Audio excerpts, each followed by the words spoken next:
Assalamualaikum warahmatullahi wabarakatuh. Innal hamdalillah nahmaduhu wa nasta'inuhu wa nastaghfiruh wa na'udzu billahi min shururi anfusina wa min sayyiati a'malina. May yahdihillahu fala mudhillalah wa may yudlil fala hadiyalah. Asyhadu an la ilaha illallah wahdahu la syarikalah wa asyhadu anna Muhammadan 'abduhu wa rasuluhu amma ba'du. Fa inna khairal kalami kalamullah wa khairal huda huda Muhammadin sallallahu alaihi wasallam. Syarrul umuri muhdatsatuha wa kullu muhdatsatin bid'ah wa kullu bid'atin dhalalah wa kullu dhalalatin finnar. Alhamdulillah, kita rafakkan syukur kita kepada Allah Subhanahu wa taala yang masih lagi menghidupkan kita, yang mengumpulkan kita dalam majlis ilmu, yang memberikan kita kekuatan dan kesihatan untuk hadir dalam majlis ini. Dan apa yang penting bagi kita, kita mengharapkan agar Allah menerima amalan kita dan memberikan kekuatan untuk kita istiqamah, dan juga Allah berikan kita kebaikan di dunia dan di akhirat, dan menjadikan kita di antara hamba-hambanya yang terpilih untuk dipermudahkan bagi kita jalan ke syurga. Mudah-mudahan Allah pemudahkan bagi kita jalan ke syurga. Amin. Ya Rabbal Alamin.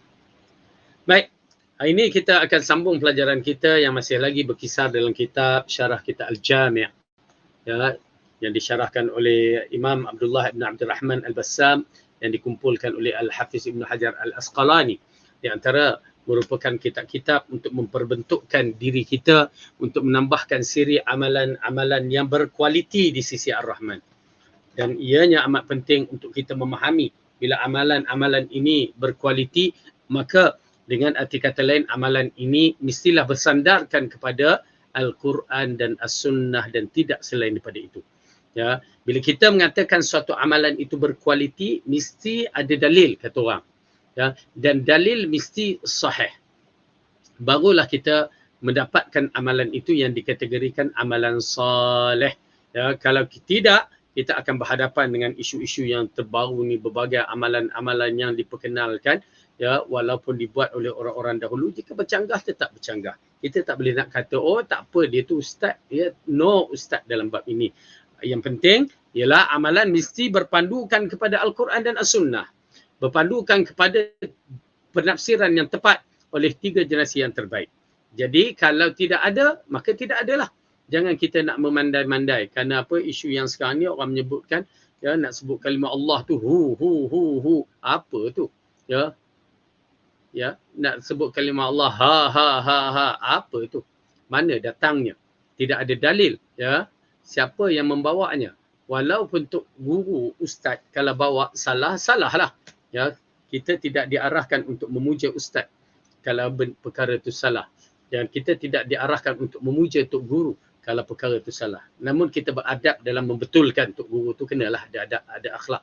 Ya, namun kalau dia degil juga, maka tidak ada hormat dalam bab itu, melainkan kita menyampaikan risalah bahawa agama ini bukan agama ikut suka aku, tetapi agama ini agama program wahyu yang mesti diikut. Kalau inginkan kebersihan, kekualiti amalan kita, jangan nak tafsirkan, maka ikutlah program wahyu yang mana Allah mengatakan wama yantiqu anil hawa in huwa illa wahyu yuha, dan kami tidak dan Muhammad itu tidak berkata mengikut hawa nafsu dia, melainkan apa yang diwahyukan kepadanya. Ini mengisyaratkan bahawa zikir-zikir mesti berpandukan kepada petunjuk wahyu, yakni dalil-dalil yang sahih. Alhamdulillah, mudah-mudahan Allah berikan kita maklumat yang tepat dalam meneruskan risalah-risalah yang begini. Kenapa tuan-tuan dan puan-puan, kita akan berhadapan dengan masalah yang besar selepas ini. Kerana golongan-golongan yang tidak bertanggungjawab, dia menyampaikan risalah secara ikut suka dia. Ya, agama ni agama dia ke agama apa? Agama ni agama Allah. Yang mana boleh ikut suka aku atau suka dia yang menyampaikan? Siapa kamu nak membicarakan? Kalau Rasulullah pun Allah tidak benarkan untuk bicara mengikut hawa nafsunya. Ini kan pula kita manusia yang dah tentu, ya, banyak kesalahan dan dosa-dosa. Baik, kita sambung balik pelajaran kita yang masih lagi dalam bicarakan hadis ke-105, muka surat 328, kedudukan doa, dan kita telah membacanya sampai muka surat 330.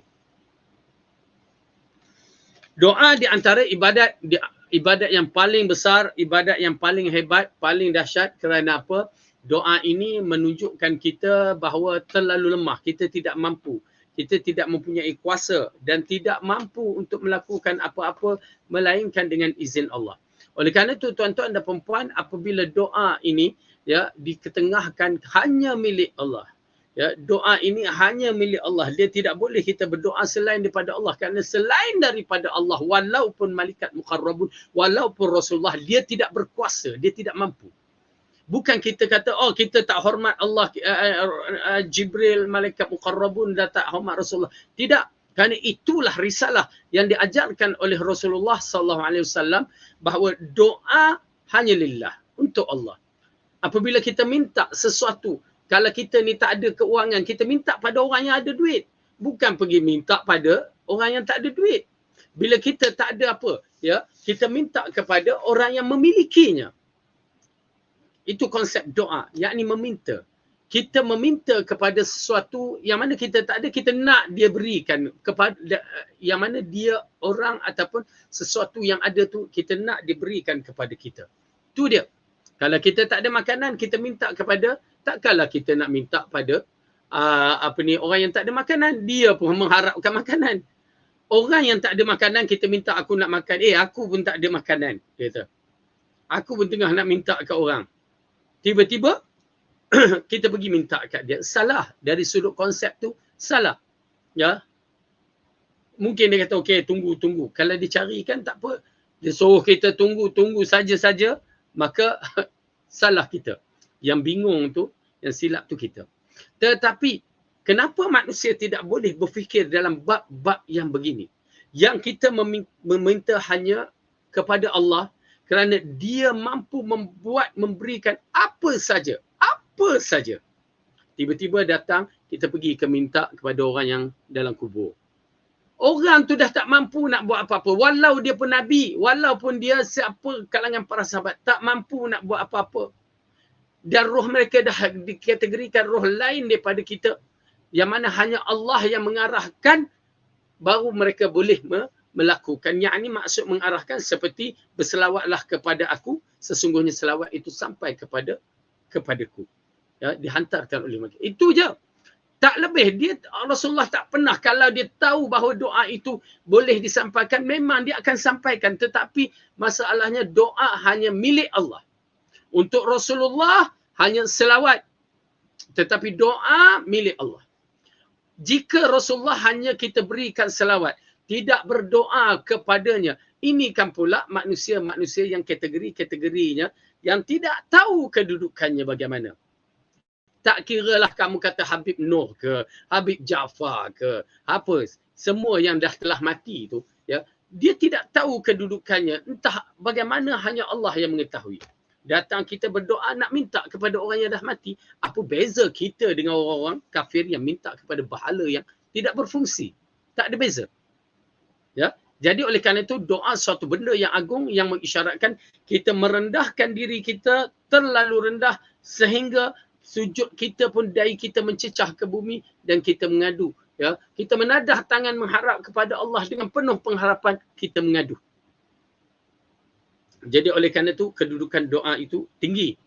Maka ianya di antara menunjukkan kepada kita bahawa betapa bersihnya akidah seseorang itu, tauhid mereka seseorang itu, yang mana ikhlas mengisyaratkan mereka ini hamba yang kerdil meminta kepada Tuhan yang maha agung dan maha hebat yang memperkenankan segala apa yang diminta.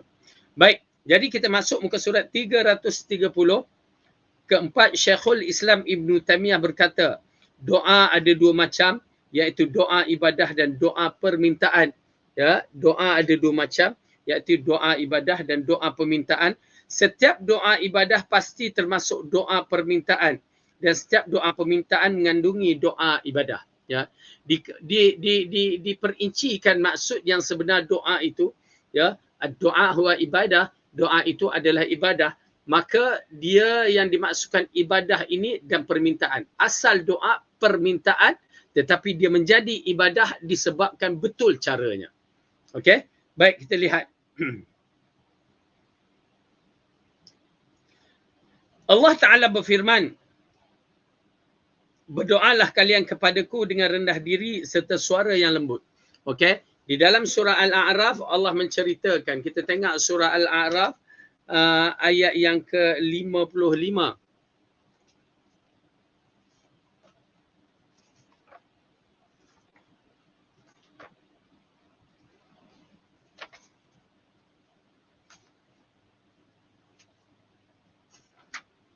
Okey. Surah Al-A'raf ayat 55 Allah berfirman, A'udzu billahi minasyaitonir rajim. Muka surat 157. Ya, surah ke-7 juzuk ke-8. Ayat 55. Ud'u rabbakum tadarru'an wa khufyah innahu la yuhibbul mu'tadin. Berdoalah kepada Tuhanmu dengan merendah diri dan suara yang lembut. Sesungguhnya Allah tidak menyukai bagi orang-orang yang melampaui batas. Jadi dalam ayat ini mengatakan, berdoalah kepada Allah dengan suara yang merendah diri, dengan suara yang lembut. Merendah diri dengan konteks maksudnya ialah bahawa kita ini tidak merasa ego apa yang kita minta tu. Ya, dengan cara yang kita minta tak bersungguh-sungguh, itu tanda ianya tidak merendah diri. Ya, doa sampai kita tak sedar apa yang kita doakan, itu pun termasuk doa tidak merendah diri. Yang mana doa itu hanya merupakan doa yang lalai daripada penciptanya. Yang ni doa ni dia jadi macam kita minta barang tu mata kita tengok ke lain. Ya. Ataupun kita minta teh, dia jadi macam tu.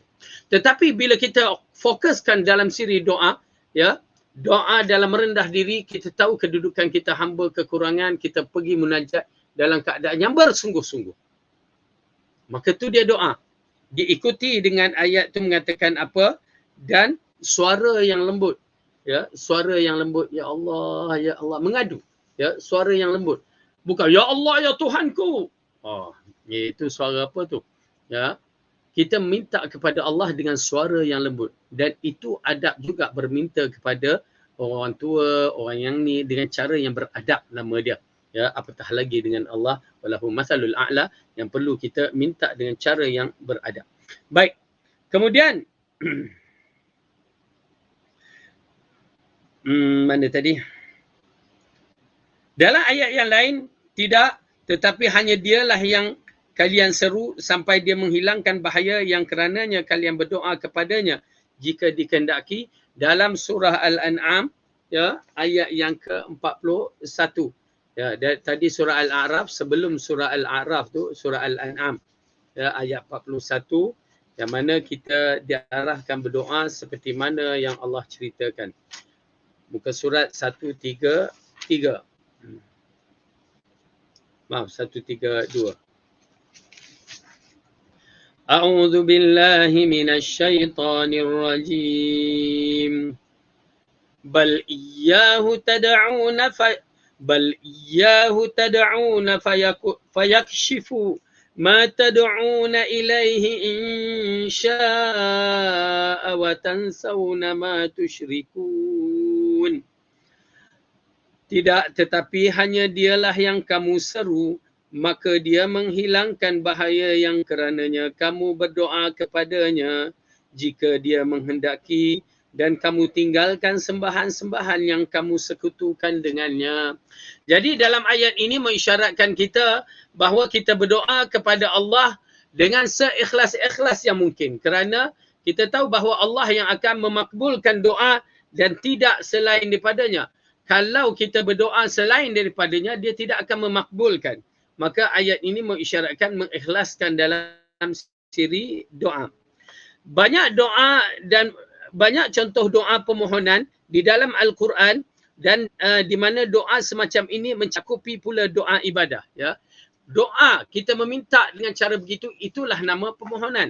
Yang mana permohonan kita kepada Allah dan dia dikaitkan dengan ibadah disebabkan kita ikhlas berdoa kerana Allah. Bila kita ikhlas berdoa kerana Allah, maka itu tandanya bahawa ibadah kita adalah ibadah yang betul. Kalau kita berdoa selain daripada Allah, maka tanda ibadah kita ada unsur-unsur syirik yang jelas. Ya, berhati-hati. Tuan-tuan dan perempuan, kerana ada orang yang serban dan jubah ini menyeru supaya berdoa kepada orang yang mati. Ya, na'udzubillah. Syirik, syirik, syirik. Orang yang dah mati tidak berfungsi apa-apa. Orang yang mati sudah tidak berfungsi apa-apa. Mereka mengharapkan 3 perkara. Apa dia? Amalan, doa anak yang soleh, apa lagi? Amal jariah, sedekah jariah, dan juga ilmu yang bermanfaat yang dipergunakan. Itu je. Dia mengharapkan 3 perkara tu, tiba-tiba kita mengharapkan kepada dia doa pula. Kan sakit tu. Ya. Baik. Kemudian banyak contoh doa permohonan dalam Al-Quran di mana doa semacam ini mencakupi pula doa ibadah. Orang yang meminta kepada Allah dengan memurnikan keikhlasannya hanya kepadanya dikatakan melakukan ibadah yang paling mulia.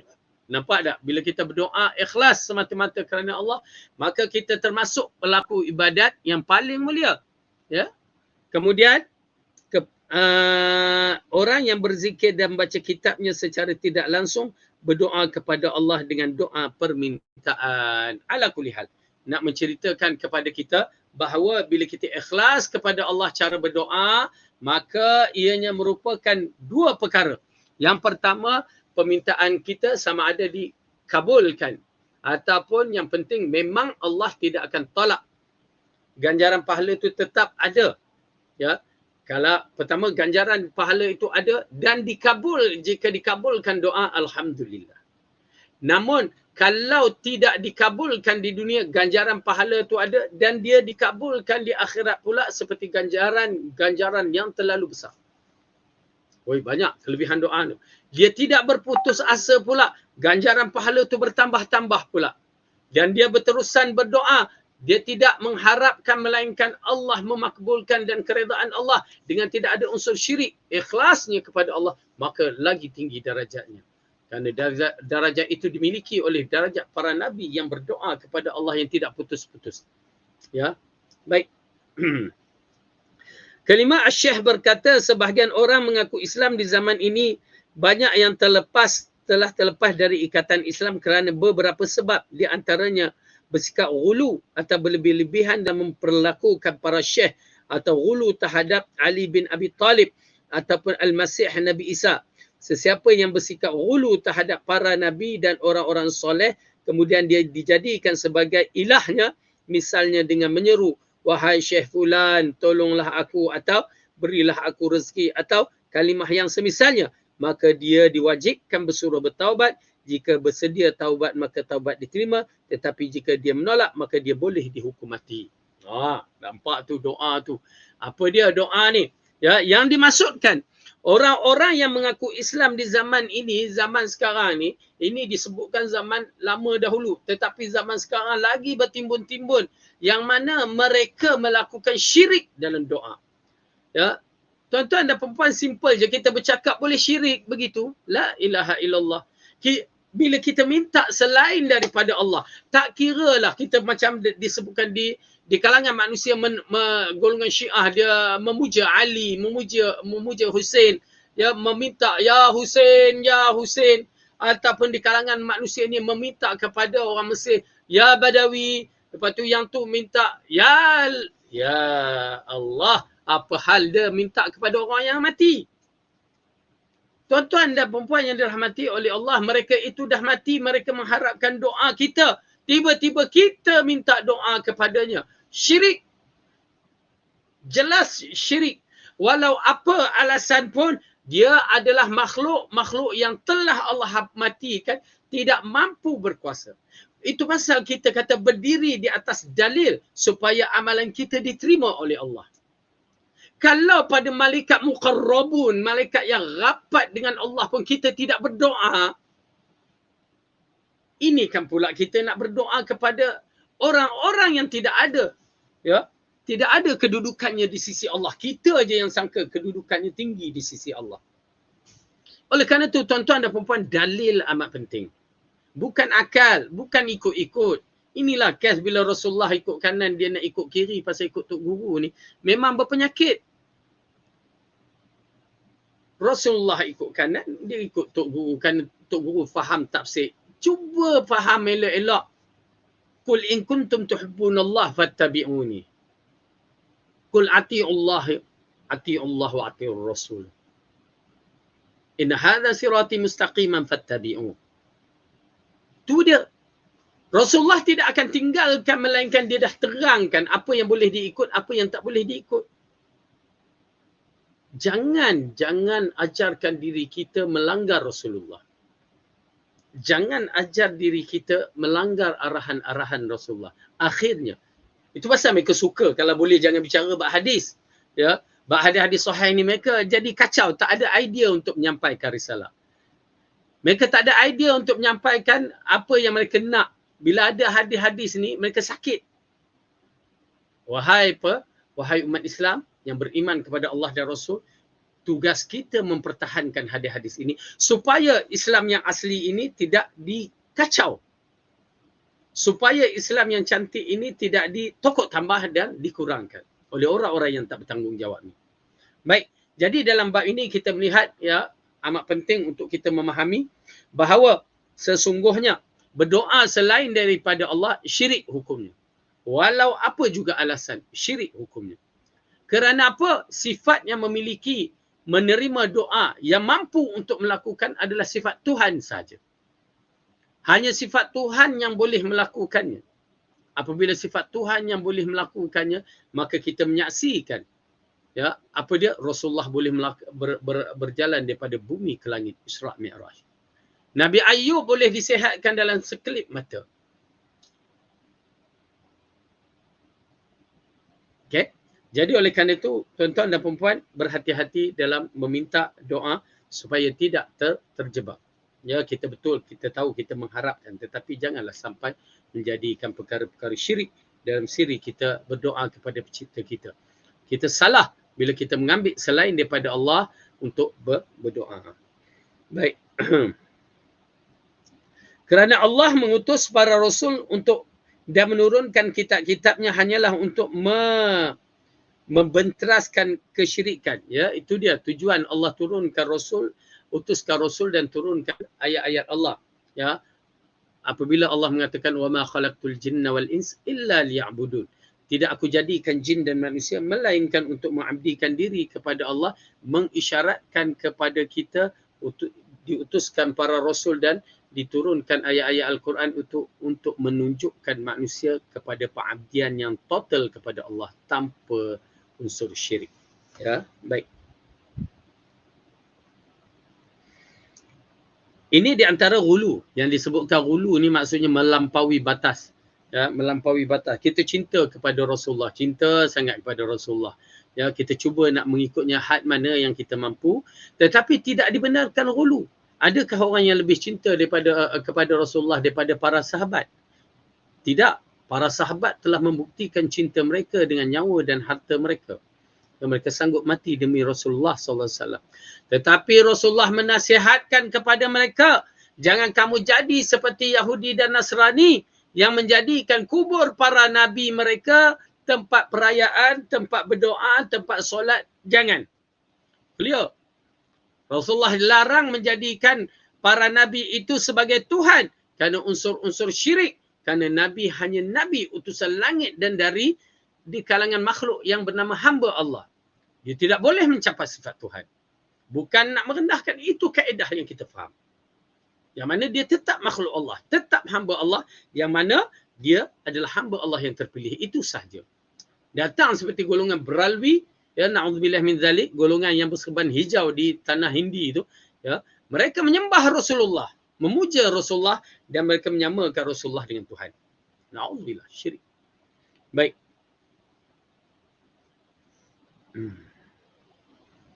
Kerana Allah mengutuskan para rasul untuk menurunkan kitab-kitabnya, hanyalah untuk membentereskan syirik, sedangkan orang kafir dahulu mengangkat sembahan-sembahan selain daripada Allah seperti Al-Masih, para malaikat ataupun berhala, maka mereka itu sama sekali tidak berkeyakinan bahawa yang mereka sembah itulah yang mencipta atau menurunkan hujan atau menambahkan tanaman. Namun mereka hanya menyembah makhluk tersebut, ya, atau menyembah kubur-kubur mereka tak menyembah patung-patung mereka. Kemudian berkata, kami tidak menyembah mereka melainkan supaya mereka mendekatkan diri kami kepada Allah dengan sedekah-sedekahnya. Puncanya mereka menyembah patung-patung apa semua tu adalah supaya kononnya untuk mendekatkan diri kepada Allah. Itu yang berlaku di kalangan masyarakat kita, memuja tok guru kononnya untuk mendekatkan diri kepada Allah. Ya, tetapi silap disebabkan mereka memuja tok guru itu sampai ke muncak. Ya, mereka percaya bahawa guru-guru itu mempunyai kuasa gaib misalnya. Ya, yakni sifat-sifat rububiyah Tuhan tu diambil. Maka ini merupakan satu kesilapan dalam siri menghormati tok guru. Kita dibenarkan menghormati tok guru, bukan memuja tok guru. Kita tidak dibenarkan untuk taksub kepada manusia melainkan kepada Rasulullah sallallahu alaihi wasallam yang bersifat maksum. Ada pun manusia akan bersifat salah dan betul. Ada pun tok guru pun begitu. Tetapi kalau dah clear tok guru itu telah mengambil sifat-sifat yang salah, takkan kita nak ikut. Ya, salah. Bila kita ikut benda yang salah, maka kita termasuk di kalangan orang-orang yang dikatakan gila ataupun jahil. Kita tak dapat nak membezakan antara hak dengan batil. Maka kecerdikan kita dipertikaikan. Walaupun kelulusan kita PhD, walaupun kita lepasan Timur Tengah ataupun negeri-negeri barat, tetapi kita tak boleh nak menilaikan. Itu yang menjadi masalah. Kemudian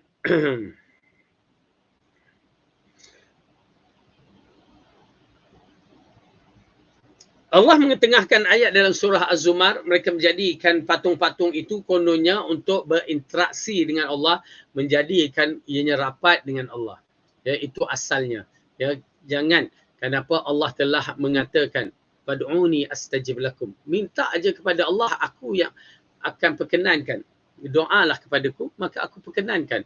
Wa idza sa'alaka ibadi anni fa inni qarib ujibu da'watad da'i iza da'an.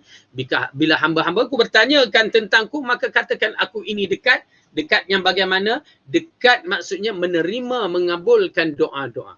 Aku sentiasa mengabulkan doa-doa dan aku dekat ini dekat dari sudut istijabah dan dia berada di atas arasy sana. Baik, kemudian dalam surah Yunus Allah berkata mereka itu pemberi syafaat kepada kami di sisi Allah. Ya, dalam ayat ni orang kafir mengatakan orang-orang makhluk-makhluk selain daripada Allah ni memberi syafaat kononnya. Ya, na'udzubillah, ianya merupakan syirik. Kerana itu Allah mengutuskan para rasul untuk melarang mereka dan berdoa kepada selainnya, baik yang merupakan doa ibadah ataupun doa permintaan. Ya, kedua-dua itu dilarang kepada kita untuk meminta dan ibadah doa kita kepada selain daripada Allah. Habis cerita. Senang je amalan kita ni. Fokus kepada Allah dalam sudut ibadat, insya-Allah selesai. Yang lain tolak ke tepi. Tolak ke tepi. Ya. Tuan-tuan dan perempuan, ya, saya teringat dalam masalah ni. Kerana saya ni, kita buka sikitlah cerita. Rasa pernah cerita dah. Saya ni cucu kepada seorang bomoh. Tok Imam dan dia bomoh di kampung saya. Acara-acara apa yang tak pernah saya tengok, tak ikut, ya, di mana dia pernah buat acara halau hantu air misalnya, acara puja Sungai Perak. Dia pernah buat acara halau sial dari rumah kenderaan pada tubuh badan. Saya pernah tengok, adalah berbagai-bagai acara yang mana, ialah waktu kecil saya ikut dia. Sampai mak kata, Fadil berhati-hati, tok kamu tu nak wariskan ilmu dia kepada kamu. Ya, na'udzubillah. Ya, dan memang alhamdulillah mak saya tak setuju. Kadang-kadang pada peringkat awal pernah sembelih ayam putih katanya. Ya, mak saya menceritakanlah dan benda-benda yang begini. Saya pun pernah buka buku dia. Saya tengok pasal acara dulu orang bomoh ni, kemian, ya, bara api itu amat penting. Itu acara dia. Ya, acara-acara syaitan bila kita lihat, bila guna kemian keluarkan asap tu acara syaitan banyak.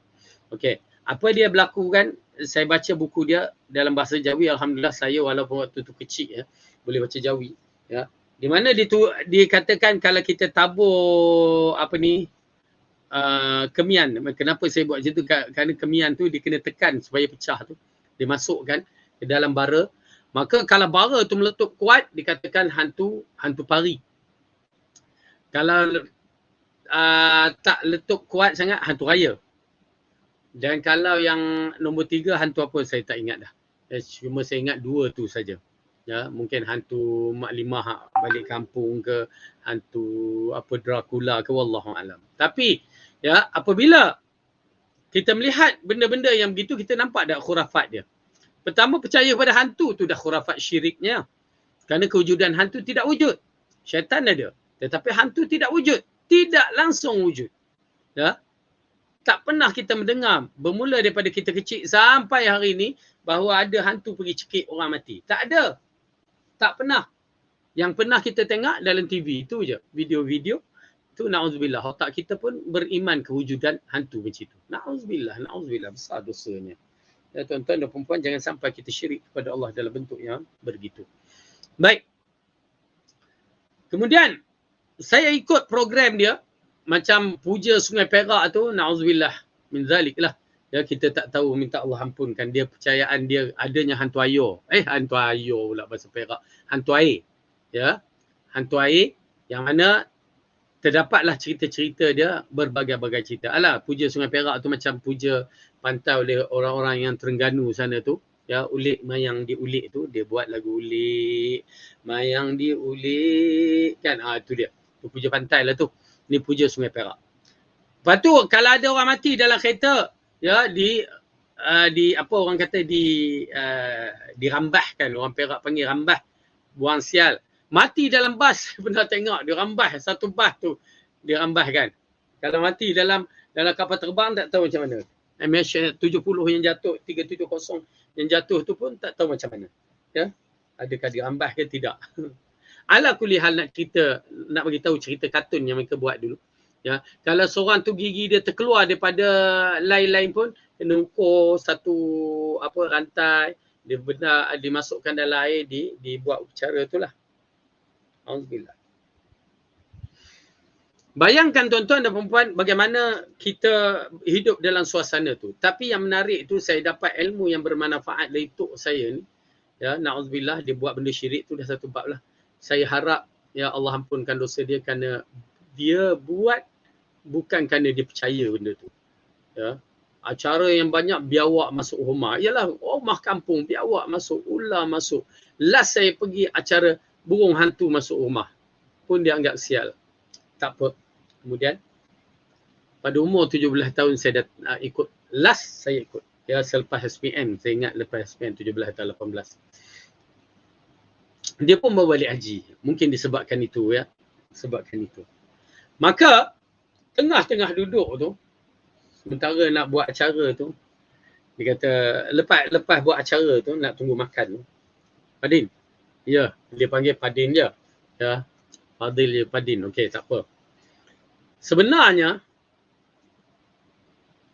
apa yang Tok buat ni tak ada apa-apa. Tuan-tuan dan perempuan, saya ikut start umur 10 tahun, saya pindah ke Perak tu, ke Bota tu. Sampai umur 18 tahun, apa yang Tok buat tak ada apa-apa. Maksudnya, tak ada apa-apa lah. Dan situ saya rasakan mudah-mudahan Allah ampunkan atuk saya. Ya, dia tidak ada i'tiqad benda tu sial apa semua tu. Ya. Kalau ada i'tiqad, na'udzubillah.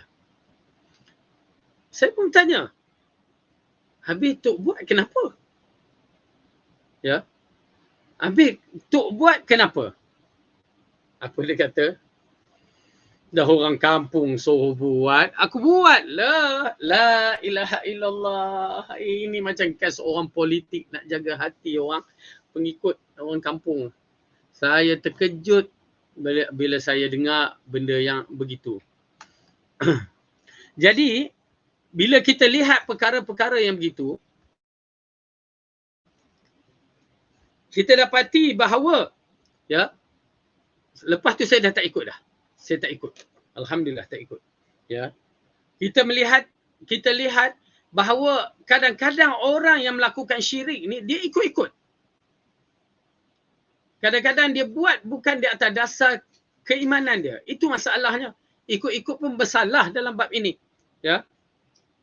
kenapa nak ikut-ikut? Ikutlah dengan ilmu. Ya, tapi mudah-mudahan Allah ampunkan dosa. Dan saya menjadi satu tanggungjawab lah.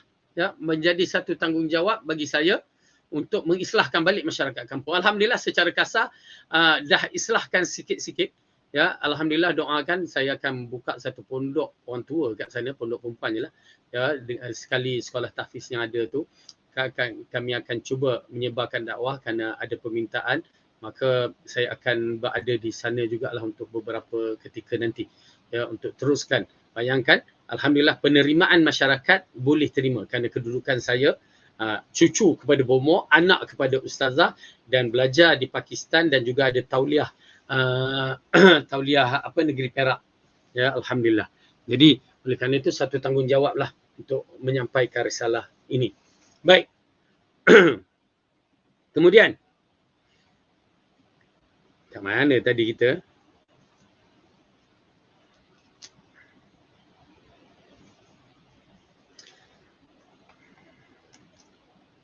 Keenam.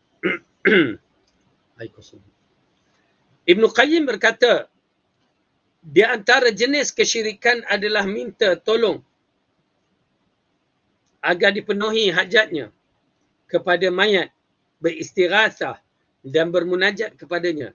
Inilah awal mula syirik terhadap di dunia, kerana orang yang telah meninggal dunia itu terputus amalannya. Dia tidak dapat mendatangkan manfaat bagi dirinya dan tidak dapat menolak kemudaratannya dari dirinya, terlebih untuk ditujukan orang selain dirinya. Okey. Jadi Ibn Qayyim Al-Jauziyah mengatakan di antara jenis kesyirikan yang berlaku ini adalah kita meminta pertolongan kepada orang yang mati. Ini di antara yang disebutkan para ulama membahaskan yang mana fitnah, di antara fitnah yang terbesar adalah ulama. Ya, al-ulama terbahagi kepada dua ulama, al-ulama warisatul anbiya, yang kedua ulama su. Ulama warisatul anbiya alhamdulillah, tetapi ulama su satu bab. Tetapi ulama warisatul anbiya pun menjadi masalahnya pada pengikutnya yang ghulu, berlebih-lebihan. Ini yang disebutkan Ibn Qayyim Al-Jauziyah yang berkaitan dengan kisah bagaimana berlakunya syirik. Asalnya dikatakan selepas 1000 tahun kewafatan Adam, manusia masih lagi di atas fitrah, di atas ketauhidan yang tidak ada unsur syirik. Tetapi apabila manusia matinya 5 orang soleh tu, maka terjadilah syirik. Ya, terjadilah syirik seperti mana yang disebutkan di dalam surah Nuh. Mari kita tengok surah Nuh. Surah Nuh juzuk yang ke-29.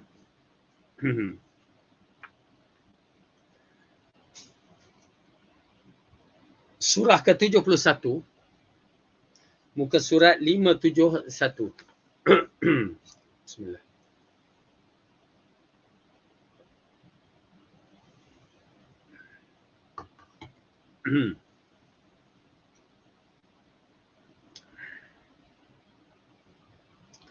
Ayat yang ke-23. A'udzu billahi minasy syaithanir rajim. Okey. Ayat 23. وَقَالُوا لَا تَذَرُنَّ آلِهَتَكُمْ وَلَا تَذَرُنَّ وَدًّا وَلَا سُوَاعًا وَلَا يَغُوثَ وَيَعُوقَ وَنَسْرًا وَقَدْ أَضَلُّوا كَثِيرًا وَلَا تَزِدِ الظَّالِمِينَ إِلَّا ضَلَالًا. Dan mereka berkata, janganlah sekali-kali kamu meninggalkan penyembahan Tuhan-Tuhan kamu, dan jangan pula sekali-kali kamu meninggalkan penyembahan Wa', dan jangan pula Suwa'a, Yaghutha, Ya'uqa dan Nasra. Dan sesudahnya mereka telah menyesatkan kebanyakan manusia, dan janganlah Allah tambahkan bagi orang-orang yang zalim itu selain kesesatan. Okay, baik. Ayat ini berkaitan dengan Nabi Nuh alaihi salam, rasul yang pertama diutuskan di muka bumi. Ya, yang mana ianya menyampaikan risalah disebabkan masalah usul, yakni masalah syirik. Oleh kerana itu tuan-tuan dan perempuan, bila masyarakat kita ini berhadapan dengan banyak masalah, kena lihat kepada usulnya apa masalah yang besar, yakni syirik. Kalau syirik tak, kalau masalah akidah tak jelas, semua takkan jelas. Semua takkan jelas. Dan kita menyaksikan bala-bala pun datang disebabkan masalah-masalah besar, dosa besar, syirik yang didahulukan. Umat-umat yang terdahulu dihancurkan disebabkan masalah syirik. Dan umat-umat yang kemudian ini pun akan dihancurkan disebabkan masalah syirik. Orang-orang yang walaupun ibadatnya dikatakan hebat, kalau akidah tauhid dia tidak betul, maka ianya akan dimasukkan ke dalam neraka. Walaupun amalannya banyak, dia akan menjadi debu yang berterbangan. Oleh kerana itu kedudukan syirik besar. Dan yang menjadi isu dalam bab ini, ayat yang disebutkan oleh Allah dalam firman-Nya ini menceritakan bahawa orang-orang ini mengatakan, janganlah kamu tinggal apa dia? Tuhan-Tuhan kamu, dan jangan pula sekali-kali kamu meninggal penyembahan-penyembahan kamu. Kalimah yang disebutkan Tuhan-Tuhan kamu tu pun dah salah. Kerana apa? Kerana Tuhan tidak disebutkan dengan jamak. Tuhan hanya disebutkan dengan satu. Kerana Allah itu satu. Tapi dia sebut Tuhan-Tuhan, menunjukkan mereka telah mensyirikkan Allah. Bukan dua, tetapi lebih daripada tiga. Seperti mana yang dilakukan oleh orang-orang kafir jahiliyah di Mekah, ya, pada zaman sebelum Rasulullah diutuskan, mereka menyembah 360 orang Tuhan. 360 orang Tuhan pula. 360 Tuhan-Tuhan. Dan seolah-olah satu hari itu ada satu Tuhan dia. Satu hari satu Tuhan. Satu hari satu Tuhan. Ya, dah banyak sangat. Macamlah kita, ya, pergi ke hutan satu Tuhan. Ya, tok nenek, anak cucu nak tumpang lalu. Dah satu Tuhan. Duk percaya pada khurafat, kalau kita tanam pokok durian Belanda ni boleh halang pada syaitan masuk. Tuhan mereka kepada durian Belanda. Pada lafaz-lafaz kalimah, okey, kena letak kalimah alif, lam, mim saja, ataupun yasin saja, ataupun buatlah gambar-gambar ni, ya, khat Al-Quran, boleh menolak bala. Letak kasut di dalam di bawah kereta, apa, diikatkan untuk mendapatkan rezeki apa semua, dijauhkan bencana, itu dah Tuhan. Nampak tak bagaimana syirik-syirik itu berlaku tanpa kita sedari. Bila ditulis 769 ke buat 769 ni yang disebutkan sebagai bismillah, syirik, kufur kalimah tu, yang mengubahkan bismillah kepada begitu pun syirik, dah jadi Tuhan. Ni dia masalah kita, ya. Pada zaman dahulu kita ceritakan bagaimana berlakunya penyembahan-penyembahan ini ialah disebabkan, okey, 5 orang ni asalnya dia adalah orang yang soleh. Siapa dia? Waddam, Suwa'a, Yaghutha, wa Ya'uqa, wa Nasra. Ya, ini adalah nama-nama orang soleh di zaman sebelum Nabi Nuh diutuskan. Lalu mereka mempunyai keistimewaan dan kelebihan sebenarnya. Di antaranya doa mereka itu mustajab. Doa mereka mustajab. Berarti kalau mereka berdoa, Allah akan mudah memakbulkan. Ya. Doanya mustajab. Dan mereka adalah orang yang soleh yang dianggap sebagai sumber rujukan bagi orang-orang ketika itu. Tiba-tiba Allah uji dengan kematian mereka secara mengejut. 5 tu mati. Tempat mereka bertanya, tempat mereka berpaut, tempat mereka mengadu, semua dah tak ada dah 5 orang. Apabila tidak ada, maka mereka mencari mula-mula anak cucu, mula-mula yang punya badan tu, mak bapak, syaitan telah mengideakan pada mereka, buatlah patung gambar muka Tok Guru ni. Supaya apa? zikra, macam kita tangkap gambar tu supaya ingat-ingat. Sebaik-baiknya kalau boleh janganlah banyak tangkap gambar. Elakkanlah kalau tak penting. Bila nampak aja muka Tok Guru, dia datang memori lama dia jadi semangat untuk beribadat. Ya, itu. Ya, memang tidak dinafikan kadang-kadang bila kita ingat kisah-kisah lama kita, ya, dengan orang yang tersayang, kita akan jadi semangat. Ya, saya teringat kadang-kadang saya teringat seorang ustaz yang saya suka di Pakistan tu, ya, masya-Allah akhlak dia, cara berbicara dia jadi semangat. Ya, semangat. Masya-Allah. Jadi dikatakan buat patung, buat muka dia. Peringkat awal si bapa ni dia tengok, dia semangat, lepas tu dia solat, Allahu Akbar, dia lakukan solat, dia dalam keadaan semangat. Mungkin si anak yang melihat bapa dia begitu, mungkin dia bertanya atau mungkin tak bertanya. Bertanya tak apalah, ayah bukan solat menghadap patung, ayah solat bila tengok muka dia semangat, jadi ayah pun melakukan solat. Begitulah. Second generasi berlaku. Yang bertanya tak menjadi masalah. Tak bertanya ni. Dia tengok, tak apalah, ayah aku buat, aku pun buat. Lalu dia pun buat solat di depan patung. Tetapi berbeza. Solat ayah dia nak tengok patung tu sebagai memori dia. Menyemangatkan. Tapi datang si anak tu, ya, ataupun cucu dia, dah lain dah. Dia solat depan patung tu, ya, dia kata ayah aku buat. Datang generasi sampai mungkin generasi kelima, dia tengok orang ini sembah patung. Maka berlakulah penyembahan patung secara total terhadap 5 patung ni. Ya. Maka akhirnya bila mereka dah menyembah patung, mereka dah tak tanya tok ayah mereka, ya, akhirnya jadilah syirik besar yang mana Nabi Nuh diutuskan untuk menyelesaikan masalah mereka dari sudut akidah. Baik, ini dia kisah yang mana ianya berkaitan dengan akidah ummah dalam mempertahankan risalah yang betul. Jadi tuan-tuan dan puan-puan berhati-hati dalam menyampaikan mengikut manusia-manusia yang na'udzubillah akhirnya banyak terjebak dalam masalah syirik. Baik, sekarang kita masuk ke surat baru 332.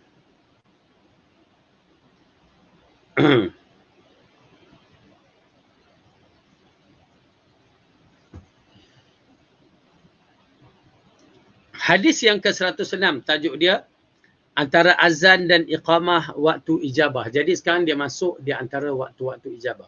Tuan-tuan dan puan-puan yang dirahmati oleh Allah, dalam siri doa ni kita tahu dah. Kita dah belajar pertama dia ada waktu masa ijabah yang mustajab.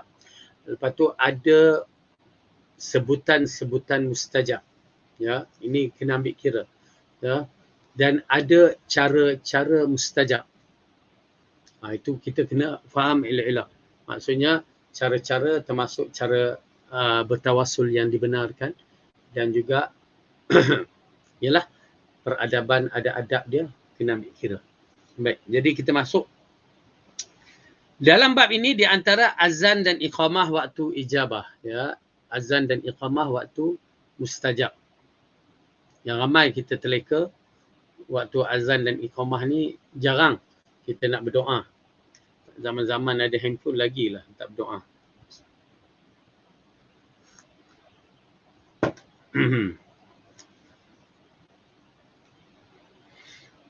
Baik, hadis yang ke-106.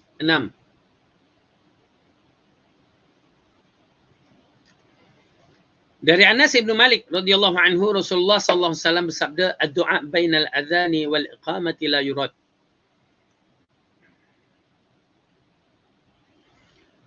Doa yang dipanjatkan di antara azan dan iqamah tidak akan ditolak.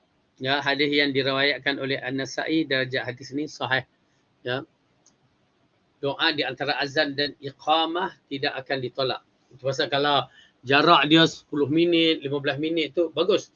Ya, sempat paling kurang solat sunat, ya, qabliyah ataupun kita berdoa, gunakan kesempatan untuk berdoa. Baik. Kandungan hadis. Okay, kita tengok terus kandungan hadis.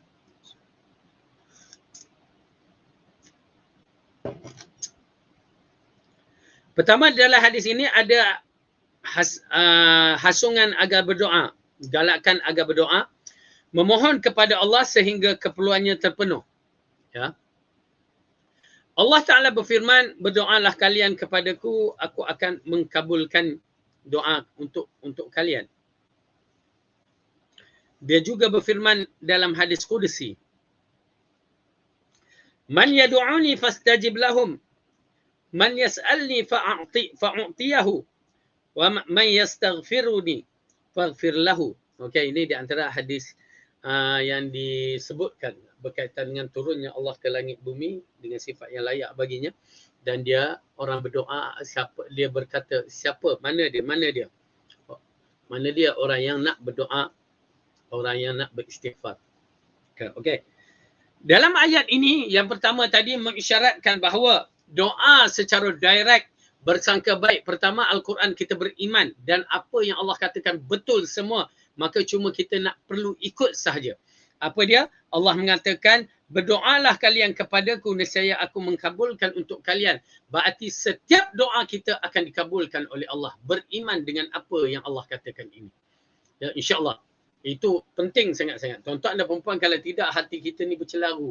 Kenapa Allah tak kabul? Kenapa Allah tak kabul? Dia tak tahu bahawa Allah berikan, kalau dah bagikan, ya, dia akan dapat, masya-Allah, tabarakallah. Tapi kadang-kadang sifat tergopoh gapah kita tu. Ya, baik.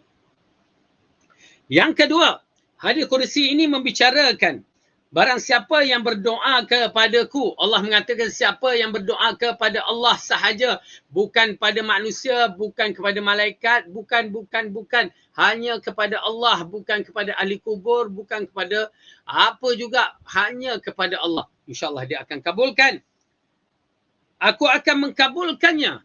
Allah kata apa? Aku akan mengkabulkannya.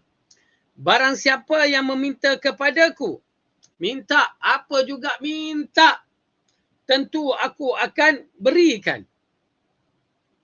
Dan barang siapa yang meminta ampun kepadaku, maka aku akan ampuninya. Ya, hadis riwayat Bukhari dan Muslim mengisyaratkan bahawa kepada kita buat 3 perkara ni confirm dah dapat.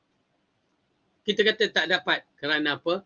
Iman kamu bermasalah, itu pasal tak dapat, bukan masalah. Pasal kita beriman apa yang Allah katakan betul dan Nabi katakan betul. Wala, kita tidak boleh kata Nabi menipu, Allah menipu. Tak. Berarti kenapa tak dapat? Itu ada masalah lain.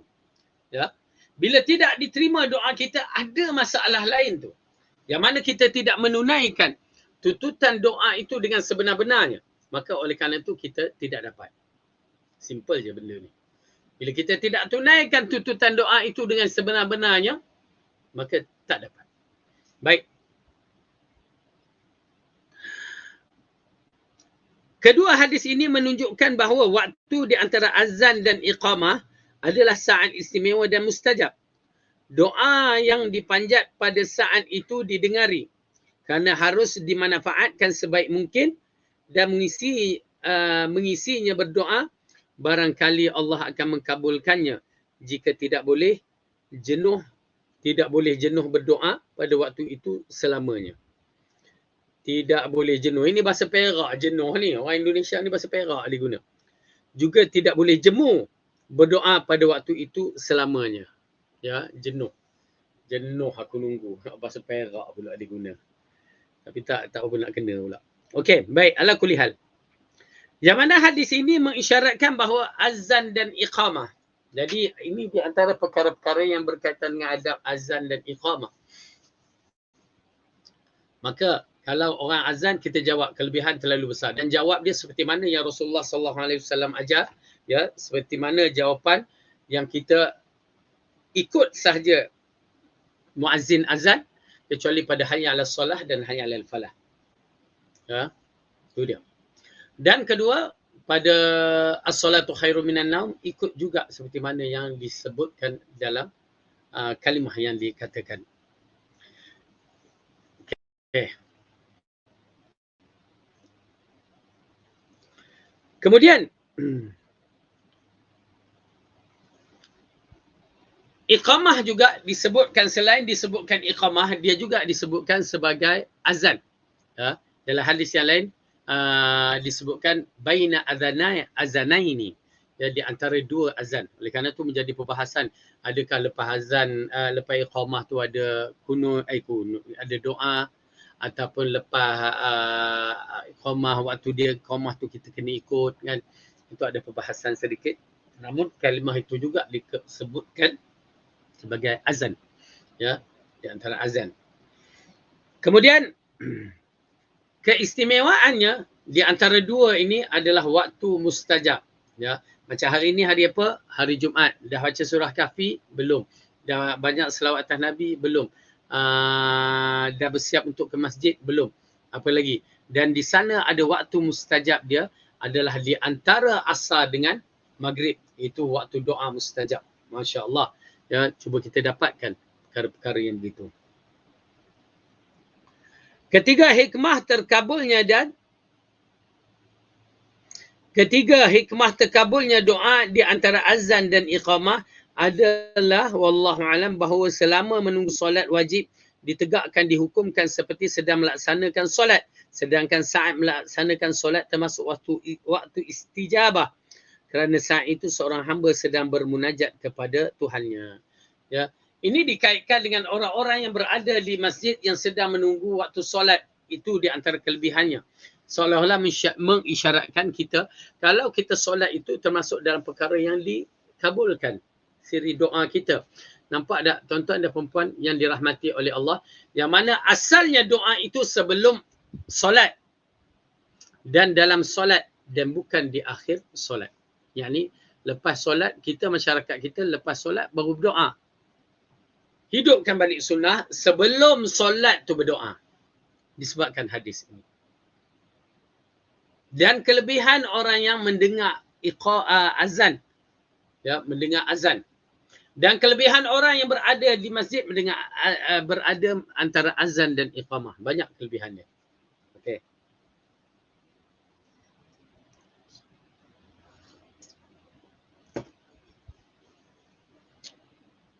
Keempat,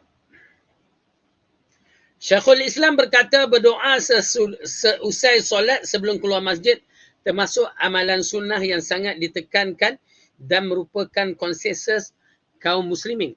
Kebanyakan doa-doa yang berkaitan dengan solat dilakukan oleh Rasulullah pada waktu ini dan beliau memerintah agar dibiasakan. Hal seperti inilah yang dimaksudkan dengan ungkapan sedang mengerjakan solat. Kerana saat itu waktu terbaik untuk bermunajat kepada Tuhan, hendaklah doa pada waktu ini dilakukan dengan penuh kekhusyukan dan dipenuh adab-adabnya. Kerana doa yang melucur dari hati yang lalai tidak akan dikabulkan. Okey. Di mana Ibn Taymiyah menceritakan berdoa seusai solat sebelum keluar masjid termasuk amalan sunnah yang sangat ditekankan, merupakan ijma', yakni orang Islam selalu melakukannya. Ya, doa selepas solat. Tetapi kita melihat doa selepas solat yang warid daripada hadis, ataupun doa seusai solat, selepas solat sendiri-sendiri, bukan berjemaah. Tapi masyarakat kita terbiasa dengan berjemaah. Ya, dan ada juga doa-doa sebelum salam misalan. Ya, itu doa-doa yang mustajab. Okey. Cuma doa seusai solat, selepas solat, dia tidak ada berjemaah. Nak doa sendiri-sendiri tidak menjadi masalah. Ya, dan tidak mewajibkan, ya, mewajibkan kita sentiasa istimrar, berterusan membaca doa-doa. Ya, biar orang nak baca, tak baca sudah, tak menjadi masalah. Dan jangan memunafikkan orang yang tidak membacakan. Kerana ini jadi isu. Ya, saya teringat, ya, zaman kecil-kecil dululah, bila kita bangun, kita pun bukan bangun sebab ikut tak baca ni, kan, ikut sunnah ke apa, tak berdoa tak, tapi kita bangun. Datang seorang pakcik itu, dia kata, kamu kena duduk berdoa. Ya, kenapa? Orang yang tak berdoa selepas solat, Rasulullah kata orang yang tak berdoa selepas solat, dia munafik. Salah tu. Pasal dia menisbahkan nama itu kepada Rasulullah. Bila menisbahkan nama kepada Rasulullah sedangkan Rasulullah tak bercakap, dah berdosa. Hanya sekadar nak membetulkan perbuatan masyarakat bahawa mereka berdoa selepas solat. Ya, jangan. Jadi oleh kerana itu menjadi kebiasaan masyarakat, namun kita berdoa tak menjadi masalah. Nak berdoa dan tidak berdoa pun tak menjadi masalah, tetapi zikir-zikir selepas solat tu diambil kira. Yang biarkan kita tak berzikir langsung selepas solat. Jadi itu di antara perkara yang disebutkan di sini. Kemudian hendaklah dilakukan dengan penuh adab, ya, adab. Maka kita dalam siri berdoa pun ada adabnya. Macam mana kita meminta kepada seorang penuh ada adabnya, begitu jugalah kita meminta kepada Allah, Tuhan yang Maha Pemberi rezeki, hendaklah ada adabnya. Kemudian sesungguhnya kerana doa yang meluncur dari hati yang lalai tidak akan diterima oleh Allah. Ya, doa yang dikeluarkan seseorang itu daripada hati yang lalai. Maksud hati yang lalai ni, dia tidak fokus. Tuan-tuan dan perempuan tu yang saya kata bila kita minta tu, macam mana kita minta? Fokus ke tidak? Kita tak fokus. Itu pasal bila imam, amin, amin. Kita dengar, saja. Amin je. Sedangkan imam tu minta apa? Wallahu a'lam. Itu termasuk dalam hati yang lalai. Kita berdoa, kita hafal skrip, termasuk hati yang lalai. Ya, kita hafal skrip doa. Allahumma inni as'alukal jannata firdausil a'la wa hafal skrip. Rabbana atina fid dunya hasanah wa fil akhirati hasanah wa qina azabannar. Hafal skrip. Tak menghayati. Kalau kita menghayati, kita akan fokus Rabbana atina. Ya Allah, ampunkan dosaku. Ya Allah, berikan kebaikan aku di dunia dan di akhirat. Lain. Ya. Oleh kerana itu berhati-hati supaya kita tidak berdoa mengikut menghafal skrip semata-mata, namun hati kita lalai. Baik, kita masuk muka surat 334. Hadis yang ke-107 yang bertajuk malunya Allah terhadap orang yang berdoa.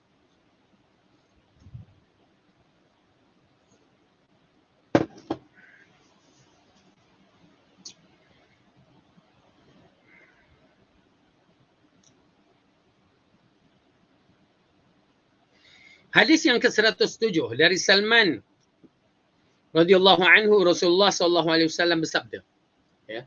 Ini berkaitan dengan malunya Allah terhadap orang yang berdoa. Yang ni apa dia? Kita lihat hadis ni. Inna rabbakum hayyun karimun yastahyi min 'abdihi idza rafa'a yadayhi ilaihi an yaruddahuma sifra. Sesungguhnya Tuhan kalian, ya, kena dia gunakan inna rabbakum, kalimah Rabb. Tuan-tuan dan perempuan, ya, saya bila tengok kalimah Rabb itu dah mengisyaratkan kita tahu bahawa dialah tempat kita meminta. Kerana kalimah Rabb itu digunakan kepada suatu perkara yang besar yang berkaitan dengan ketuhanan. Kalimah Tuhan berbentuk Rabb ini ialah Tuhan yang maha berkuasa, yang maha mustajab, menerima doa, yang maha segala-gala kehebatan milik dia. Itu pasal dia kata inna rabbakum, sesungguhnya Tuhan kamu yang maha hebat ni, ya, dia pemalu lagi maha mulia. Kita beriman dengan sifat ini, ya. Dia pemalu lagi maha mulia.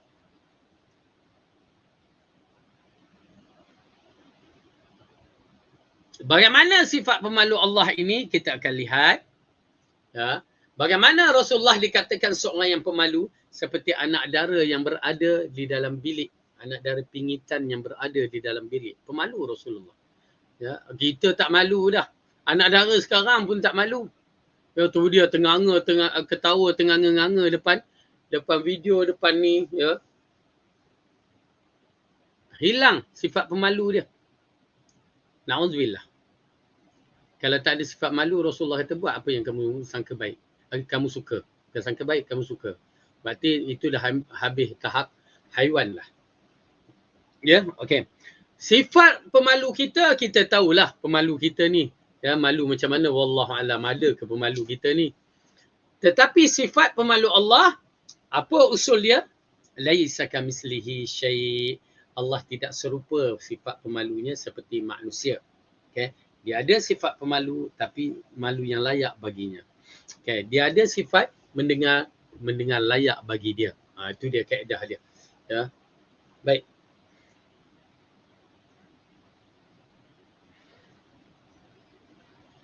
Dia sangat malu terhadap hambanya yang menadah kedua tangannya ke arahnya. Ya, menadah kedua tangan. Ini mengisbatkan di antara doa ada yang mengangkat tangan. Ya. Ada doa-doa yang tidak mengangkat tangan, ada doa-doa yang mengangkat tangan. Macam doa selepas solat, selepas ambil uduk tak angkat tangan. Ya, doa acum alhamdulillah ada tak ada. Ya. Yahdikumullah wa yuslih yarhamkallah yahdikumullah wa yuslih balakum, tak ada angkat tangan. Ya, masuk jamban Allahumma inni a'udzubika minal khubuthi wal khaba'is, tak ada. Ya, baca je. Ya, doa lepas ambil uduk pun tak ada angkat tangan. Doa keluar rumah bismillahi tawakkaltu ala, tak perlu. Baca je. Doa naik kenderaan, berbagai-bagai doa. Ada doa yang tidak mengangkat tangan dan ada doa yang mengangkat tangan.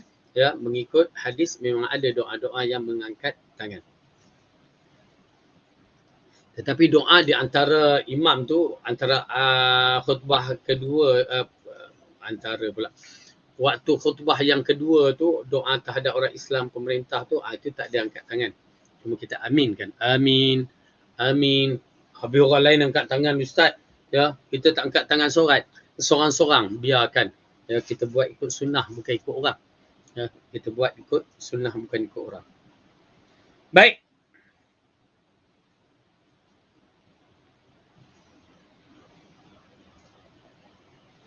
Kandungan hadis. Pertama, hadis ini menjadi dalil atas disyariatkan mengangkat tangan dalam doa. Dan mengangkat tangan dalam merupakan perkara yang mutawatir dari sudut makna yang didukung oleh 100 hadis. Meskipun secara keseluruhan, secara lafaz tidak terfokus pada masalah ini saja, namun setidaknya secara makna mempunyai pengertian disyariatkan mengangkat tangan saat berdoa. Okey, yang paling tepat dalam bab ini, ya, kita disyariatkan untuk mengangkat tangan waktu doa, yang mana kita biasa berdoa tu. Namun macam yang saya sebutkan tadi, tempat-tempat yang begitu tidak ada, tidak dibuat oleh Rasulullah dan tidak dibuat oleh para sahabat yang mengangkat tangan waktu doa seperti di antara khutbah Jumaat yang kedua. Tak ada. Masuk tandas tak ada, doa naik kenderaan tak ada. Okey, baik. Kedua, hikmah disyariatkan mengangkat tangan saat berdoa adalah untuk menampakkan kefakiran hamba yang sedang memohon di hadapan Tuhannya. Dan sebagai ungkapan adanya perasaan optimis bahawa Allah akan mengkabulkan permintaannya melalui kedua tangan yang ditadahkannya. Okey. Jadi ini di antara perkara yang disebutkan bahawa bila kita mengangkat tangan waktu berdoa tu, terasa kita ni mengharap kefakiran kita ni, kita harap sangat Tuhan kita menunaikan permintaan kita, ya. Mengisyaratkan kita merendahkan diri begitu dahsyat sampai kita sanggup mengangkat tangan agar Allah mengampunkan atau memberikan apa yang kita minta. Itu dia. Dan yang kedua, seolah-olah optimis, ya, seolah kita yakin bahawa Allah akan mengkabulkan doa kita bila memenuhi sifat-sifat yang baik ini. Ketiga, kerana sifat Maha Mulia, Maha Memberi dan Maha mengasihi ini Allah Ta'ala kepada hambanya, maka dia malu terhadap para hambanya jika mereka sampai mengadah tangan-tangan kepadanya, namun dia mengembalikan mereka dengan tangan tak ada apa-apa. Ya. Maksudnya dengan sifat yang Maha Agung, Allah yang Maha Pengampun, yang Maha Penerima doa, yang memakbulkan, yang menguasai alam semesta, yang mampu buat apa yang dia kehendakinya, ya. Dia malu. Dia tak bagi apa-apa kepada kita sedangkan kita menadah tangan kepadanya. Jadi oleh kerana itu, ini merupakan satu isyarat kepada kita galakkan berdoa, ya, sebaik yang mungkin dengan sifat-sifat yang mungkin. Pasal berdoa. Sekarang kita lihat etika berdoa. Bagaimana cara berdoa yang diambil kira, ya, dalam hadis ini supaya dapat kita beramal. Imam An-Nawawi berkata dalam Al-Azkar, pendapat yang dipilih oleh jumhur ulama dari kalangan salaf maupun khalaf adalah doa itu hukumnya sunnah. Ya. doa itu disunnahkan. Namun kita mengatakan cara doa itu diwajibkan. Ya, tapi doa kepada Allah diwajibkan. Ya, dengan syarat-syarat yang mesti ditunaikan. Ini berdalilkan dalam hadis dalam firman Allah, dan Allah berfirman, berdoalah kalian kepadaku, nescaya aku mengkabulkan doa untuk kalian, dalam surah Ghafir ayat yang ke-60. Ya, Allah mengarahkan kita berdoa kepada Allah, maka dia akan memakbulkan doa kita. Di antara etika berdoa ialah, okey, kita tengok cara-cara berdoa yang disyariatkan. Pertama, menjauhi semua hal yang diharamkan, baik berupa makanan, pakaian, mana tadi? Berupa makanan, pakaian dan minuman, kerana melakukan perbuatan maksiat merupakan sebab tidak dikabulkan doa, kecuali jika Allah berkenan untuk mengabulkannya dan dia adalah zat yang maha besar kurniaannya. Okay. Menjauhi semua perkara yang haram. Kenapa disebutkan dalam hadis? Bagaimana dia boleh dikabulkan doanya sedangkan dia makan benda yang haram, minum benda yang haram, pakai pakaian haram. Ya, ini yang perlu kita faham supaya kita tidak terjebak dalam perkara-perkara yang haram. Ya, oleh kerana tu kadang-kadang bila kita berdoa, kita buat benda-benda haram, merokok misalnya. Ya, anna yustajab. Macam mana Allah nak kabulkan? Kita berdoa, kita buat benda-benda yang tak senonoh, benda yang canggah. Macam mana Allah nak kabulkan? Itu maksudnya. Kemudian, ikhlas kerana Allah ini merupakan adab yang paling utama agar doa yang dipanjatkan terkabul. Kerana ikhlas menjadi sebab dikabulkannya. Allah berfirman, dengan maksudnya dengan memurnikan untuknya dalam menjalankan agama. Bila saja seorang hamba berdoa kepada Tuhannya tanpa diiringi dengan keikhlasan, maka sudah menjadi ketetapan Allah tidak mengkabulkannya. Kecuali jika Allah berkenan memberikan, kerana dia adalah zat yang memiliki keutamaan yang besar. Okey. Baik. Ikhlas termasuk dalam siri amal ibadah yang diterima oleh Allah, disyaratkan dalam menunaikan amal ibadah. Ya, pertama ikhlas, yang kedua ittiba'. Ikhlas memastikan amalan kita tidak ada unsur syirik, dan yang kedua ittiba'ur rasul, mengikut cara Rasulullah sallallahu alaihi wasallam. Kalau dua-dua ni tak ada, maka tidak dikategorikan amalan soleh. Yang berbahaya dalam bab ikhlas ini, ya, bukan sekadar amalan itu tertolak, tetapi kita terjebak dalam masalah syirik. Ya, takut terjebak dalam masalah syirik kerana tak ikhlas. Maka berhati-hati. Kemudian, di antara sifat yang dituntut ialah yang ketiga, berwuduk. Ya, berwuduk. Kalau kita ada wuduk, itulah yang terbaik. Kalau tak ada wuduk, bukan pula menghalangkan kita berdoa. Yang keempat, menghadap kiblat. Ke arah inilah para hamba Allah menghadapkan wajahnya saat beribadah kepada Allah. Ya. Itu hanya pilihan yang mana kalau dapat buat, tak dapat tidak menghalangkan dia daripada berdoa, meminta pertolongan Allah. Yang kelima, memuji Allah, bertahmid dalam siri berdoa. Itu memang kita dah tahu, ya, ada adab berdoa, kena bertahmid dulu. Alhamdulillahirabbil alamin wassalatu wassalam ala rasulil amin, paling kurang. Yang ini memuji Allah satu bab dan selawat ke atas Nabi satu bab. Nanti kita masuk. Ya, lepas muji Allah tu berselawat atas Nabi. Kerana dalam hadis mengisyaratkan orang yang tidak berselawat kepada aku ataupun doa orang yang tidak memuji Allah dan berselawat kepada aku, ya, doa itu seolah-olah macam tidak kualiti yang tidak diterima. Ya, begitu sekali. Yang ketujuh, mengangkat kedua tangan sejajar bahu. Ya, dikatakan sejajar bahu ni angkat macam ni, ya. Sejajar bahu. Ni bahu. Tak ada tinggi sangat kecuali dalam istisqa, ya, itu dibenarkan. Dalam kisah Nabi berdoa kepada Allah dalam perang Badar. Yang ke-8, menjaga adab, khusyuk, tenang dan merendah diri selama berdoa. Itulah waktu yang paling pantas bagi hamba untuk berlaku demikian. Kerana yang dia meminta adalah Rabb seluruh alam, Tuhan seluruh alam, pencipta sekalian makhluk dan pemberi rezeki. Jika seorang hamba khusyuk, tenang dan tunduk selama menghadap Allah, nescaya dia akan iba dan berkenan untuk menjawab doanya. Allah Ta'ala berfirman, berdoalah kepadaku, Tuhan kamu, kalian dengan merendah diri. Ya, ini di antara perkara yang digalakkan untuk kita faham elok-elok cara berdoa tu merendah diri dengan suara perlahan. Ini jenis tak merendah diri ini. Ya, suara pula kuat. Ya, nak nunjukkan dia tu berdoa. Alhamdulillah. Okey.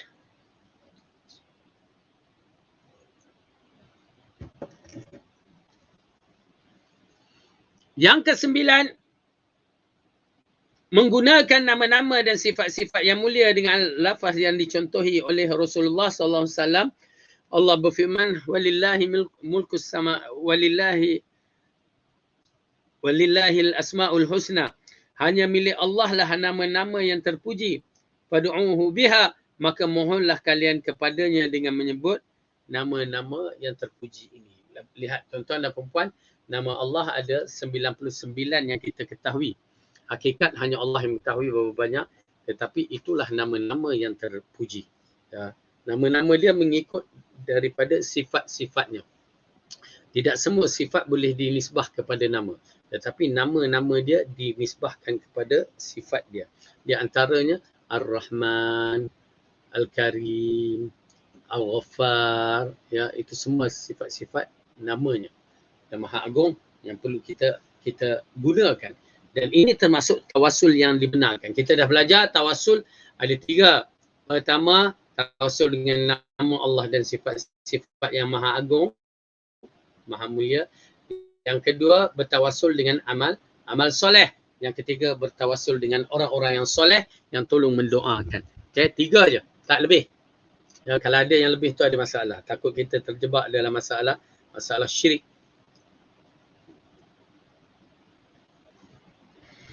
Yang ke-10, mengakukan dosa yang pernah dilakukan. Ya, kita mengiktirafkan kita ni berdosa. Bukan apa tuan-tuan dan puan-puan, bila kita mengiktirafkan kita ni berdosa, seolah-olah kita mengiktirafkan, ya Allah tolong ampunkan dosaku dan terimalah. Kerana di antara doa yang mustajab itu ialah doa orang-orang yang tidak, maksudnya tak berdosa, tidak ada dosa. Jadi kalau kita beristighfar, itu pasal digalakkan beristighfar sentiasa. Supaya bila kita berdoa tu menjadi doa yang mustajab. Yang ke-11, dengan tekad yang kuat, sungguh-sungguh dan optimis. Ya, kita bersungguh-sungguh, kita yakin Allah akan terima dan kita bersungguh-sungguh untuk menghayati apa yang kita berdoa kepada Allah tu. Hayat kita berdoa kepada Allah. Penuh bersungguh-sungguh. Yang ke-12, menghadirkan hati dan memperbaguskan pengharapan. Hadirkan hati yang kita sebut, sentiasa peka apa yang kita doa tu dan meletakkan pengharapan yang tinggi kepada Allah. Pengharapan yang tinggi macam kita ni nak dapat sesuatu yang kita nak sangat. Harapan kita tinggi, minta kat orang tu. Harapan kita, harap sangat kat dia ni. Ya, begitu juga dengan Allah. Harapan yang tinggi kepada Allah agar mustajabkan doa kita. Yang ke-13, mengulang-ulangkan doa dan memberi tekanan pada lafaz tertentu. Mengulang-ulangkan doa. Ya Allah, ampunlah dosaku. Ya Allah, ampunkan dosaku. Ya Allah, ampunkan dosaku. Kita minta ulang-ulang. Ya, ulang-ulang, ya, dan bersungguh-sungguh. Dalam bab ini, memberi tekanan pada lafaz-lafaz yang tertentu. Ya Allah, ampunlah. Ya Allah, ampunlah. Macam itulah, lebih kurang. Ya.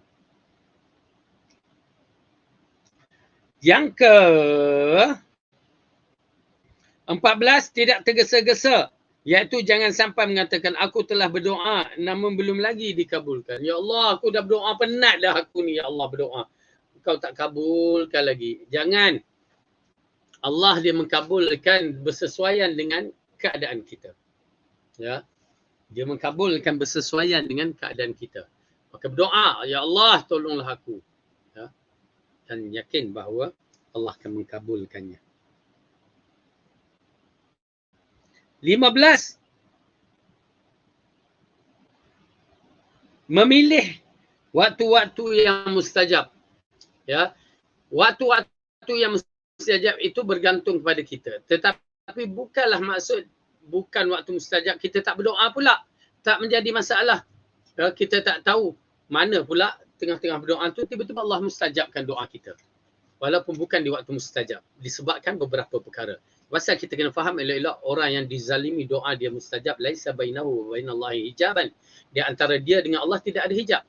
Orang yang dizalimi ini, ya, dizalimi bila dia doa kepada Allah, mustajab terus. Dan tu Allah boleh berikan pertolongannya.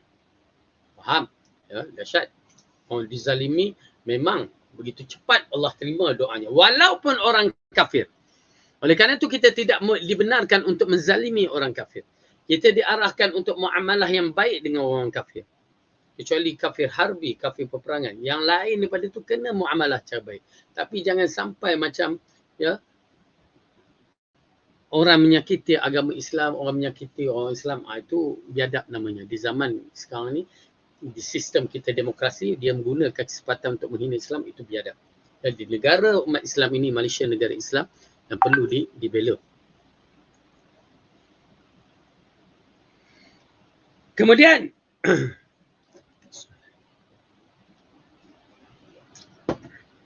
macam waktu mustajab ni kita terangkan tadi bahawa di antara dua azan, di waktu sujud, di hari Jumaat, petang Jumaat antara asar dengan maghrib, waktu musafir, waktu apa lagi? Waktu 1/3 akhir malam, ya. Jadi ini di antara waktu-waktu yang dikatakan mustajab. Kena ambil. Kemudian 16, memanfaatkan momen termulia, misalnya tak kala sujud ataupun turunnya hujan, di antara turunnya hujan dan lain-lain. Ya, kita ambil kesempatan poin-poin tu. Kita belajar, lepas tu ambil kesempatan. Pastikan ada hadis dan dalil yang mengatakan waktu ni. Kerana ramai orang nak guna, nak dapatkan fadilah amal, sudahnya gunakan hadis-hadis palsu. Jangan. Yang ke-17, tidak dengan nada dan ungkapan yang dibuat-buat, ya. Maksudnya dia tidak boleh nada yang tak serius maksudnya. Ya.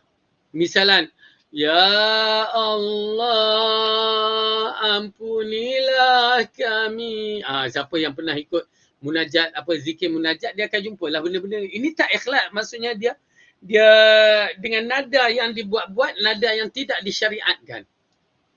Ilahi lastulil firdaus. Itu di antara yang dilakukan waktu al-arqam tu, ya, selepas solat, kena baca macam tu.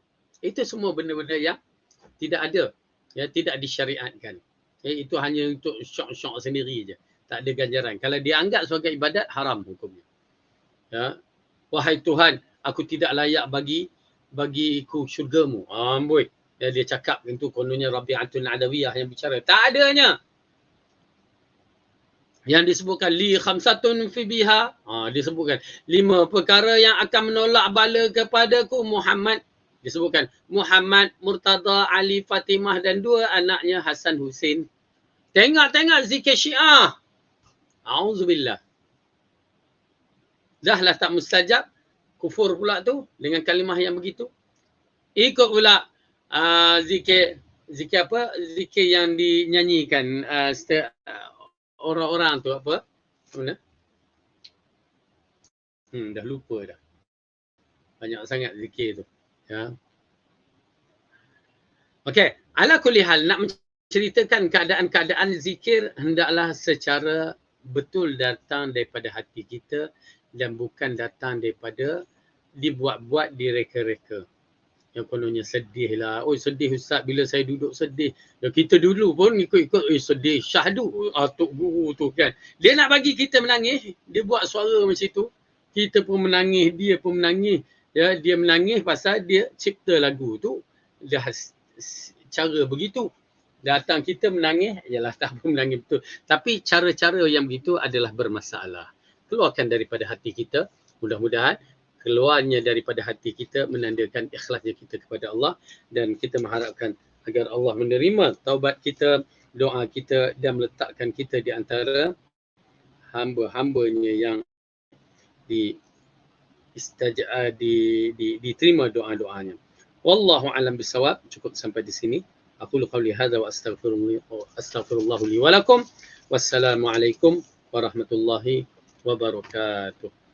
Subhanakallahumma bihamdika asyhadu an la ilaha illa anta astaghfiruka wa atubu ilaik.